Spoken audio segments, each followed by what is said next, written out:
चलिए बुलेटिन की शुरुआत करते हैं बड़ी खबर के साथ। आपको बताते हैं ब्यूरो चीफ निर्मल तिवारी की रिपोर्ट। अब कंस्ट्रक्शन और टोल कंपनी को शाही ट्रेन देने की तैयारी। यहां वडोदरा की cube construction and engineering limited को शाही ट्रेन देने की तैयारी है।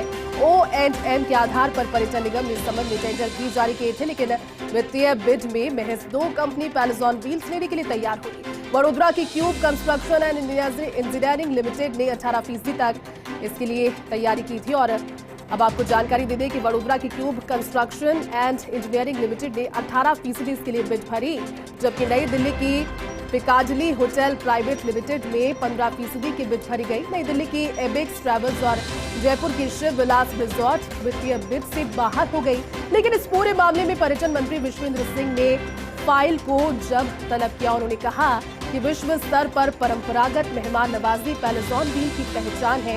कोशिशें उसके लिए लगातार नित नहीं की जा रही है और ऐसे में कंस्ट्रक्शन और टोल चलाने वाली कंपनी को कैसे शाही ट्रेन का प्रबंधन दिया जा सकता है। अब गुणावगुण के आधार पर मुख्यमंत्री ही इस पर अंतिम निर्णय लेंगे।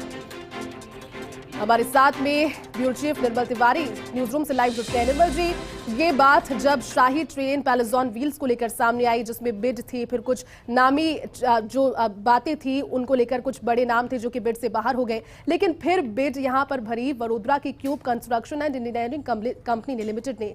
ऐसे में पर्यटन मंत्री का भी इसको लेकर के एक रुख है। उनका कहना है कि यहाँ पर बात अब मुख्यमंत्री के हिस्से में है, उन्हें फैसला लेना होगा। हुआ क्या, ये क्या पूरा मसला?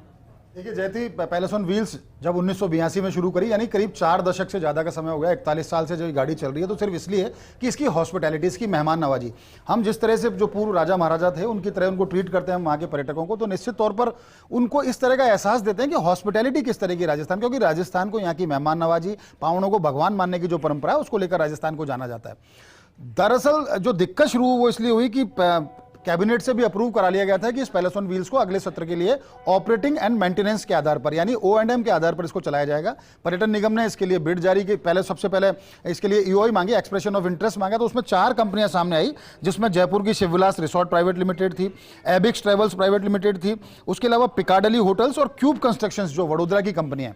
और देखिए इसमें जो तमाम जो टेक्निकल बिड खोली गई, उसके बाद फाइनेंशियल बिड, तो फाइनेंशियल बिड के अंदर जो क्यूब कंस्ट्रक्शंस और प्राइवेट लिमिटेड है, इसके साथ साथ एक ईजी टोल सोल्यूशन, इन्होंने कंसोर्टियम बनाया था अपना, ये कंपनी सबसे आगे रही, इसने सबसे ज्यादा स्कोर किया। यानी इनका कहना था कि अब अगर ये पैलेसॉन व्हील्स चलाएंगे तो पैलेसॉन व्हील्स के राजस्व के पेटे 18.5% राशि पर्यटन निगम को देंगे। इसके बाद जो एबिक्स ट्रेवल्स जो है उसके साथ उसने कंसोर्टियम बनाया था लेजर कॉर्प प्राइवेट लिमिटेड के साथ, तो इन्होंने 13% का इन्होंने अपनी बिड भरी थी, फाइनेंशियल बिड, और 2 जो कंपनी थी शिवविलास और पिकाडिली, वो इस फाइनेंशियल बिड से बाहर हो गई।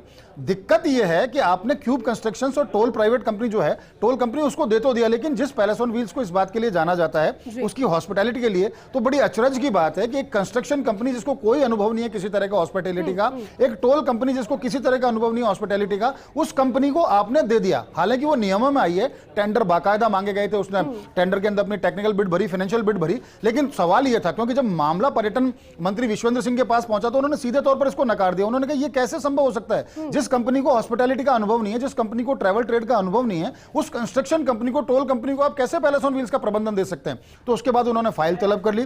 फाइल तलब करने के बाद जिस तरह से हमारी बात हुई उनसे फोन पर, वो काफी नाराज दिखे, उन्होंने कहा ऐसा नहीं होना चाहिए था, और उन्होंने तमाम फाइल अपने पास मंगाई है। उनका सीधे तौर पर कहना है कि इस पूरे मामले को मुख्यमंत्री के पास लेके जाएंगे और अंतिम निर्णय मुख्यमंत्री को ही करना है। लेकिन देखिए इसमें टेक्निकल पेच फंसा क्यों? फंसा इसीलिए कि जिस तरह से मैंने आपको बताया कि 4 दशक की यात्रा में पैलेसॉन व्हील्स के अंदर जिस तरह के देश विदेश के जो पावने आते हैं, जो मेहमान आते हैं, जो गेस्ट आते हैं, वो इसीलिए आते हैं कि उनको जिस तरह की हम मेहमान नवाजी देते हैं वो उसी राजा महाराजाओं की स्तर की होती है, वही परंपरागत एक मेहमान नवाजी उनको दी जाती है। राजस्थान का यहाँ के खान पान, यहाँ के व्यंजन और यहाँ की हॉस्पिटैलिटी से उनको रूबरू कराया जाता है। ऐसे में एक टोल कंपनी सीधे आती है बिना अनुभव के, यानी सीधे तौर पर कह सकते हैं कि जो टोल के नाकेदार हुआ करते थे, अब तक गाड़ियों को रोकते थे, टोल काटते थे, या एक कंस्ट्रक्शन कंपनी जिसमें मैसन भी होता है, जिसमें इंजीनियर भी होता है, सिविल इंजीनियर, वो कैसे एक हॉस्पिटैलिटी से जुड़ी गाड़ी को चलाएगा, और वो भी तब जब वो दुनिया की श्रेष्ठ 10 लग्जरी ट्रेन, टूरिस्ट ट्रेन के अंदर शुमार है। और उससे भी बड़ी बात कि जब पूरे दुनिया कोरोना से घेर लिया था, सारी जितनी भी जो ट्रेन है, उसके अलावा जो 9 ट्रेन है जिनको मैंने कहा कि 10 सर्वश्रेष्ठ लग्जरी ट्रेन में 9 ट्रेन अभी तक नहीं चल पाई, उसमें पैलेसॉन व्हील्स को आपने चलाया। निश्चित तौर पर धर्मेंद्र राठौड़ के प्रयास इसमें काबिले तारीफ थे, लेकिन जिस तरह से पूरा पर्यटन निगम ने इस पूरे मामले को O&M के अंदर देने के लिए जिस तरह की जल्दबाजी दिखाई, पहले भी इस तरह से EOI मांगी गई थी लेकिन उसमें सक्सेस नहीं हुआ, दूसरी बार मांगी तो आप एक कंस्ट्रक्शन और टोल कंपनी को देते हो। तो फिलहाल पूरा मामला जो है वो पर्यटन मंत्री ने फाइल तलब कर लिया। अब देखना यह होगा कि विश्वेंद्र सिंह पूरे मामले को किस तरह से मुख्यमंत्री के सामने पेश करते हैं। और चूंकि फाइनेंशियल बिड वो जो भी कंपनी जो जिसकी हम बात करें सीधे तौर पर क्यूब लिमिटेड की, इंजीनियरिंग लिमिटेड की, चूंकि वो टेंडर प्रक्रिया में आई और नियमों के मुताबिक आई है, तो क्या उसका टेंडर आप कैसे कैंसिल कर सकते हैं? तो बड़े सवाल है। नियमों का आप जिक्र करें, एक बार नियम बता दीजिए, क्योंकि नियमों को अगर फॉलो किया है लेकिन फिर थोड़ा सा विरोधाभास लग रहा है जो प्रीवियस रहा है वर्क कल्चर, उसके हिसाब से एक बार संक्षिप्त में नियम समझा दीजिए सर।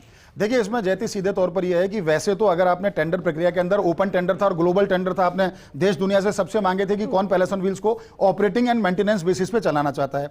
4 कंपनी इसमें आती हैं, चारों कंपनी ने अपनी पहले तो टेक्निकल बिड भरी, उसके बाद फाइनेंशियल बिड भरी। फाइनेंशियल बिड के अंदर जिसने सबसे ज्यादा बोली लगाई, यानी जो राजस्व सबसे ज्यादा देने को तैयार है गाड़ी के प्रबंधन के एवज में, वो क्यूब कंस्ट्रक्शन ही है। उसके बाद एबिक्स था जिसने 13% का कहा, क्यूब कंस्ट्रक्शन ने 18.5% का। तो नियमों में तो उसको नहीं रोका जा सकता, लेकिन जो आपत्ति है वो आपत्ति है, और आपत्ति वाजिब भी दिखाई देती है कि एक कंस्ट्रक्शन कंपनी, एक टोल कंपनी किस तरह से एक हॉस्पिटैलिटी से जुड़ी ट्रेन को, जो हमारी देश दुनिया के अंदर हमारी सांस्कृतिक राजदूत कहलाई जाती है, देश दुनिया में हमारी पहचान है, उसको किस तरह से चलाएगी। सितंबर में सत्र शुरू हो रहा है, उससे पहले उम्मीद की जानी चाहिए कि आज जो ये विवाद पनपा है, विवाद जल्दी शांत होगा। या तो इस टेंडर को निरस्त किया जाएगा, या फिर जिस तरह से पर्यटन मंत्री ने कहा कि उनको एक हॉस्पिटैलिटी से जुड़ी अगर कोई फर्म इसको गाड़ी को चलाती तो ज्यादा बेहतर होता। तो पूरे मामले में देखते हैं कि मुख्यमंत्री के पास कब तक पहुंचता है, मुख्यमंत्री इस पर क्या निर्णय लेते हैं, क्योंकि सितंबर बहुत नजदीक है, उससे पहले सत्र से पहले बहुत सारी तैयारी करनी होती है। लेकिन मैं फिर बता दूं, ये कंपनी आई नियमों में है, लेकिन इस कंपनी चूंकि इसको कोई अनुभव नहीं है इस तरह का मेहमान नवाजी का, ट्रैवल ट्रेड का कोई अनुभव नहीं है, तो क्या इस आधार पर इसका टेंडर कैंसिल किया जा सकता है? ये बड़ा सवाल है। देखने वाली बात भी होगी। बहुत बहुत शुक्रिया।